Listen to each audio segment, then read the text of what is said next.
Lorsqu'un adolescent atteint ses 16 ans, le scénario classique est de lui donner sa propre clé pour conduire l'auto familiale, suivi d'une belle tape dans le dos pour l'accueillir dans le monde des grands. Félicitations, fiston! Aujourd'hui, tu deviens un adulte. Oh yes, maintenant je peux aussi faire des donuts dans le parking du Walmart.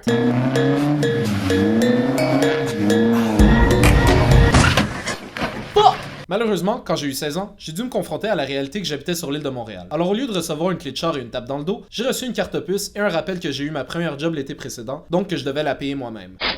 Pour être honnête avec vous, je peux pas dire que j'étais surpris. On n'a jamais eu d'auto dans ma famille, alors j'étais habitué d'utiliser la STM. Puis sincèrement, c'est un mode de transport que j'aime bien. En plus des leçons de vivre ensemble que ça m'a amené, ça m'a aussi aidé à devenir un vrai charmeur. Comme ça, ton ami m'a dit que tu conduisais une belle auto? Ouais, c'est une BMW. Oh wow, quel modèle? Une Boss Metro Walk.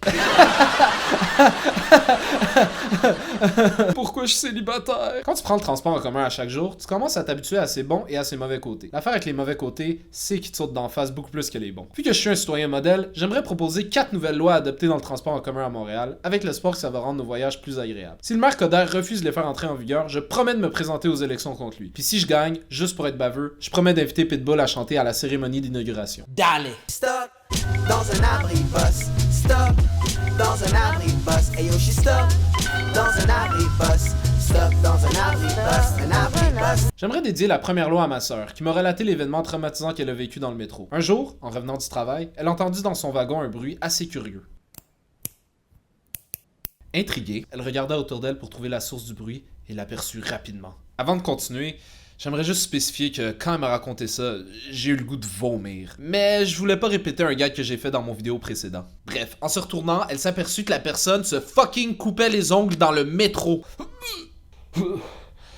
Ok, ça va. Certains vont peut-être me dire, ouais ben là, c'est pas si grave. Non. Si on donne le champ libre à ces barbares, ils vont commencer à se couper les ongles d'orteil, puis avant même que tu t'en rendes compte, le métro va être rendu un salon de pédicure. Nanananana. Inacceptable. Étant donné que j'ai jamais été témoin de cet acte en personne, je pense pas que c'est hyper commun. Alors la punition devrait être moins sévère. J'établis donc qu'une personne jugée coupable de ce crime se verra forcée d'utiliser une carte puce défectueuse qui fonctionne juste la 4e fois que tu la swipes.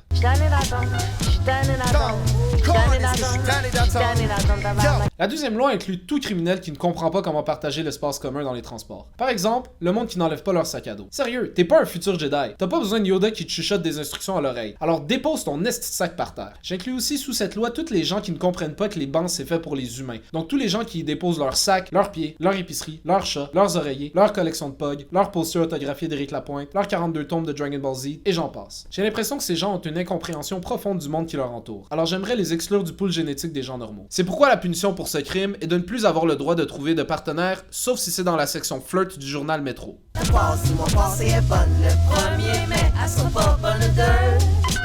Là, on commence à s'aventurer en terrain sérieux. Imaginez-vous après une longue journée de travail. Vous êtes complètement épuisé et vous êtes prêt à rentrer chez vous pour vous évacher sur votre sofa afin d'écouter un marathon de Ramdam. Mais là, vous entrez dans le métro et vous entendez...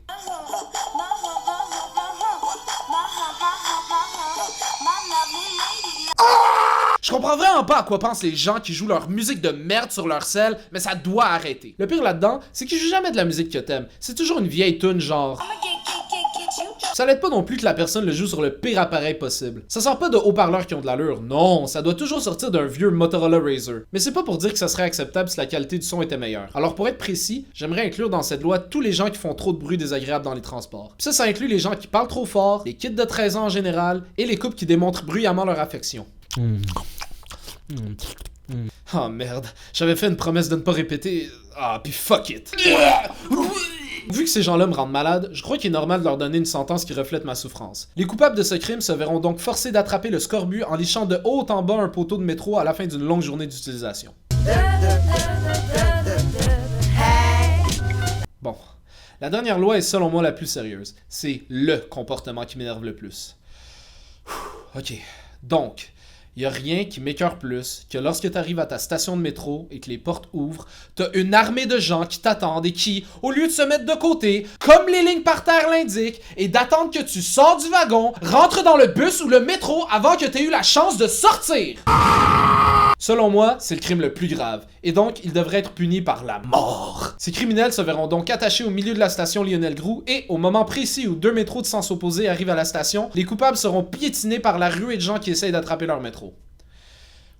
Bon, Je réalise que je suis peut-être un peu trop négatif en ce moment, puis je sens que ça représente pas bien mon amour pour le transport en commun. C'est clair que la STM, et certains de ses usagers, ont beaucoup de choses à améliorer, mais je pense que ça serait mieux de finir la vidéo sur une note positive. Alors, j'aimerais faire quelques shout-outs. En français, s'il vous plaît. Bon, quelques hommages aux petits bonheurs qui rendent mes voyages quotidiens plus agréables. Alors je me lance. Shout-out aux gens qui se tiennent à droite dans les escaliers roulants. Shout-out aux chauffeurs de bus qui m'attendent lorsqu'ils me voient courir après le bus. Shout-out aux pasteurs du métro en Grignon qui essayent de nous convertir à Jesus à travers ses pas de danse endiablés. Shout-out aux maintenant défuntes machines à papier qu'on coupait autrefois en petits morceaux et qu'on pitchait sur le top du métro depuis la passerelle afin qu'il neige dans le wagon. It's a Christmas miracle. Shout-out au petit bloc par rapport dans le bus qui me fait sentir comme un vrai capitaine. Shout-out aux poteaux qui se séparent en trois puis qui m'évitent le malaise de frôler la main d'un inconnu. Shout-out aux joueurs d'accordéon que je croise un peu partout sur la ligne verte et qui a toujours le sourire. Shout-out à l'art public qui décore nos stations au style diversifié et unique. Shout-out aux chauffeurs de bus de nuit qui doivent dealer avec les gens les plus bizarres de tout Montréal. Shout-out aux gens qui confirment tous mes stéréotypes, c'est-à-dire les fils de riches qui débarquent à Outremont, les hipsters qui débarquent à Montréal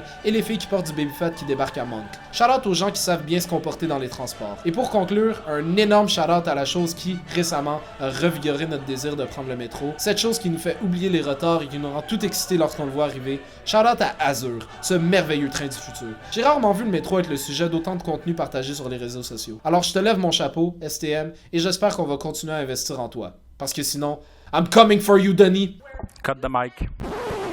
La 55 Saint-Laurent, ha ha bon. La 28 Limoilou, ha ha bon. Les colobus, ha ha bon. Ha ha bon. La 92, ha ha bon. La 16 Graham, ha ha bon.